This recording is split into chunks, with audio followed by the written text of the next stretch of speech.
The systemic circulation provides the organ, tissues, and cells with the blood so they get oxygen and other vital substances. The pulmonary circulation is where the fresh oxygen we breathe enters the blood, and at the same time, carbon dioxide. The fresh oxygen we breathe in enters the blood. At the same time, carbon dioxide is released from the blood. Blood circulation starts when the heart relaxes between two heartbeats. Masarap ba? Specialty ko yan, favorite ng bunso ko. Alam mo, swerte ka talaga kay Philip. Oo nga eh. Buti na lang ipipetisyon niya na ako sa New Zealand. O di ba, worth it yung hirap mo sa pagtitinda ng tusino para makatapos siya sa pag-aaral niya. Alam mo, sarap kaya magkaroon ng anak ang mga magulang. Masarap yung may mag-aalaga sa'yo pagtanda mo. Tama. Alam mo, totoo yan. Kaya nga ako kinukulit ko yung si Edward na mag-try kami ulit pagkatapos kong makunan. Pero wala eh, inverted yung uterus ko. Madami na rin kami naging anak. Ha? Yung mga estudyante natin. Diba, kapag successful sila, ganoon din tayo. Diba? Sayang yung lahi mo. Feeling ko kaya naman yan ni Edward.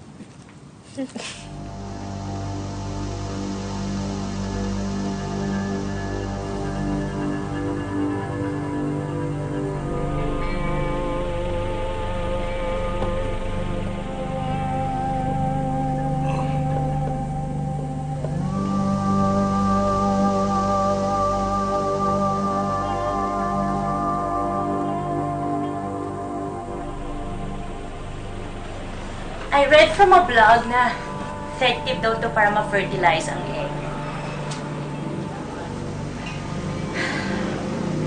Alam ko, Edward, na disappoint ka sa nangyari, pero pwede natin ulit subukan ka pa. Ulit-ulit din. Don't worry. Balang araw magkakaroon din tayo niyan. Thank you for understanding. Ang importante, magkasama tayo. Masaya tayo. At binigyan mo ako ng isa pang pagkakataon.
Saan ka nang galing?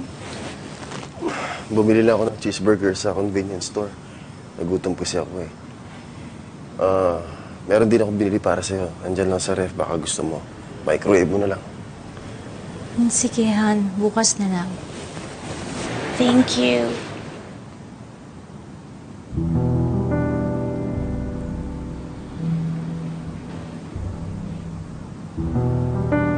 Ako naniniwala ako sa intuition.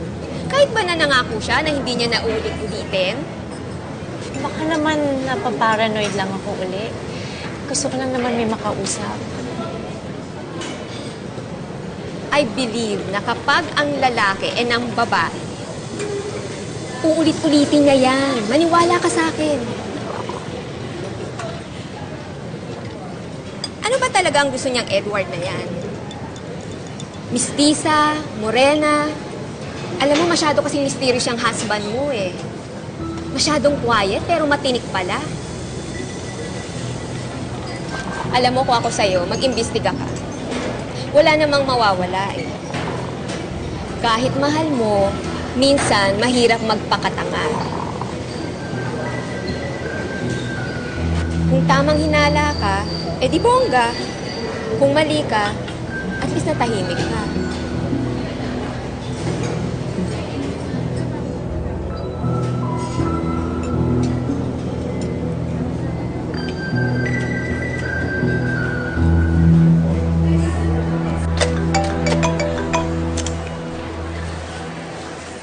Hello? Huwag mo na akong tatawagan. Hindi ko rin maintindihan eh. Basta one-time thing lang yun. Baka magalit yung asawa ko. Sige na. Huwag ka na tumawag. Please.